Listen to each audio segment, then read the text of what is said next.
The richest man to become Roman emperor, Galba replaced the deeply unpopular and often considered mad Emperor Nero. However, his frugality and isolation would be his downfall.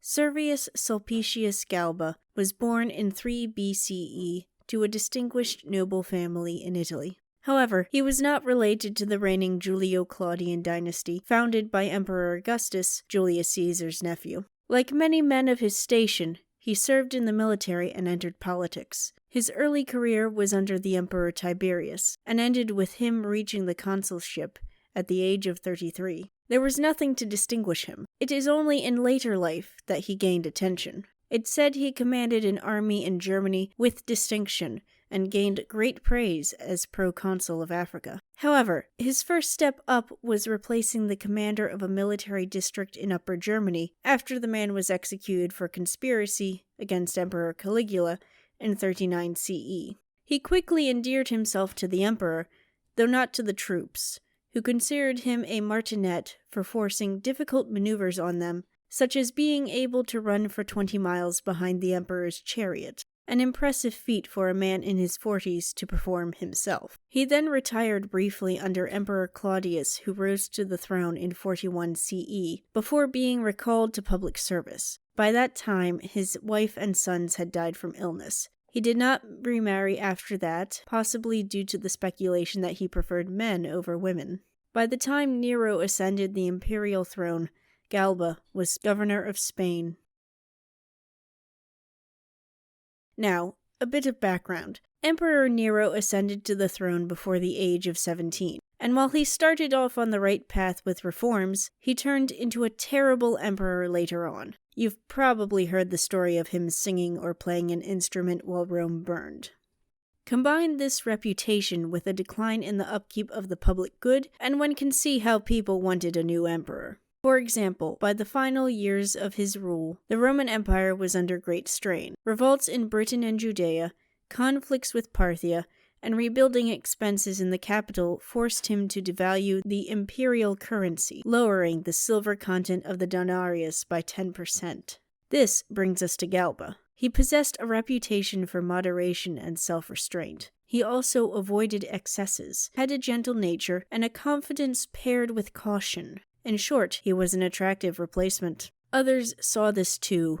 A man named Vindex wrote to several governors in the winter of 67 to 68 CE to win their support for an uprising. He didn't go so far as to name a successor. The man himself was rather low on the totem pole of importance, so it is unlikely the more powerful men would have followed his selection anyway. Now, all of these governors turned the letters into the authorities, except for Galba. He did nothing, figuring it was the best way to not draw Nero's attention. After all, nobody, he believed, could be held accountable for something he hadn't done. He may also have been holding out for an offer of leading the rebellion. This offer arrived in April and was quickly accepted. At the same time, it's said that Galba discovered that Nero had sent secret orders to assassinate him. Either way, time was ticking and the race was on. An announcement followed. Galba left Spain for New Carthage in North Africa, where a crowd publicly proclaimed him emperor, and he denounced Nero,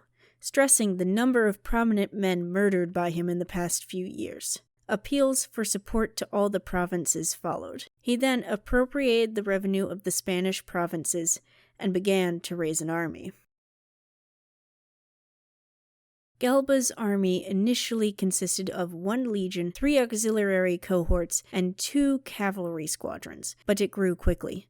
On paper, he doubled the number of troops under his command. The ensuing war was messy. Despite his numbers, he did not have military superiority, and the legions in Rome proclaimed another man emperor. At the same time, Nero had initially treated the revolt with indifference. He was off touring Greece due to his interest in art and was enjoying the festival that every city on the stop threw for him. However, after Galba was proclaimed emperor, he took action. He recalled his eastern forces, putting planned campaigns on hold. He also probably attempted to bring in the troops from Africa and formed a legion of marines from the imperial fleet stationed in the Bay of Naples.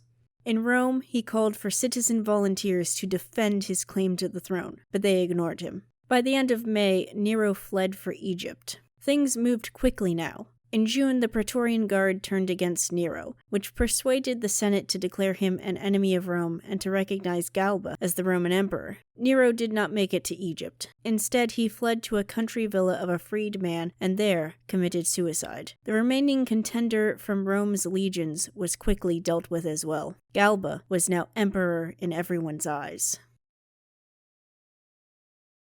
It is said that Galba would have been a good emperor if he had not been emperor. A confusing statement to say the least, but it might have something to do with his penny pinching. While he obtained a fortune through perfectly legal means, and the Romans as a rule did not scorn wealth accumulation, they didn't take well to extremes, and Galba was considered far too frugal. This refusal to part with cash would hurt him when dealing with soldiers. The new emperor expected obedience and the rank and file to do as they were told. Disobedience and discontent were challenges to his authority. The isolation caused by his age and position didn't help, too. He found it difficult to relate to men who had risen to power in Rome under Nero, mainly because he believed they were all a bunch of yes-men. Unfortunately for him, the men he picked to help him had faults he overlooked. To add to this, he followed poor advice offered by his hand-picked men. Galba seized the property of Roman citizens, disbanded the German legions, and did not pay the Praetorians and the soldiers who fought on the wrong side. These actions caused him to quickly become unpopular. In fact, he was more popular when he won the war than when he ruled the country. Meanwhile, there was also the issue of succession. Galba was old, unmarried, and childless. The empire needed a line of succession. It needed an heir. Everyone recognized that he needed to adopt an adult male. However, for 6 months he refused to publicly name anyone. A man named Otho was an obvious candidate. He was already in government with an appointment in one of the provinces. However, at the end of the year, Galba settled on another prospect, Lucius Calpurnius Piso Lycianus, who could trace his ancestry back to the colleagues of Julius Caesar's first triumvirate. The announcement arrived on January 9th, 69 CE, when he received news that 2 legions on the Rhine had refused to renew their oaths of loyalty to him. Expecting to be named heir to the richest emperor Rome had ever known, and deep in debt, Otho was not pleased. His only recourse was to become emperor to settle his debts, or to die. So he laid his hands on a fortune and immediately planned to assassinate Galba and Piso in order to seize the throne. Otho convinced several of the Praetorian Guard to support him. At the same time, soldiers from Galba's rebellion against Nero were angry over not receiving a gift of money from the emperor. Galba discovered the plot. He intended to take the honorable route, but he was delayed. In the meantime, rumors circulated that Otho had been killed. Galba left the palace on January 15th, 69 CE, to confront the usurper Otho. On his way out, he ran into a soldier named Julius Atticus, who was brandishing a bloody sword and claiming loudly to have killed Otho. Ever a stickler for chain of command, Galba responded by asking who gave Atticus his orders. Atticus responded that he acted out of loyalty and the oath he'd sworn. Meanwhile, Otho was alive in the camp of the Praetorian Guard. They jubilantly welcomed him. He then ordered cavalrymen to carry out the assassination in the Forum, as the emperor was headed there. Galba's escort panicked when they arrived, and all but 1 soldier threw down their arms and fled. The single loyal man was named Sempronius Densus, who attempted to defend the emperor with only a dagger. He did not succeed and himself died in the event. As for Galba, his last words are debated. Some say he offered money and begged for his life, others that he merely asked to be beheaded. Either way, his head was cut off and carried to Otho. His body was displayed in the Forum where it fell. As for Piso, the valiant defense by Sempronius allowed him to escape, though he was wounded. He took refuge in a nearby temple of Vesta, the goddess of the hearth. Piso did not survive. In the end, Otho didn't survive very long either. while Piso died that same day when more soldiers found him. Otho didn't make it past the spring. His and Galba's reigns were the first two of what is known as the Year of the Four Emperors.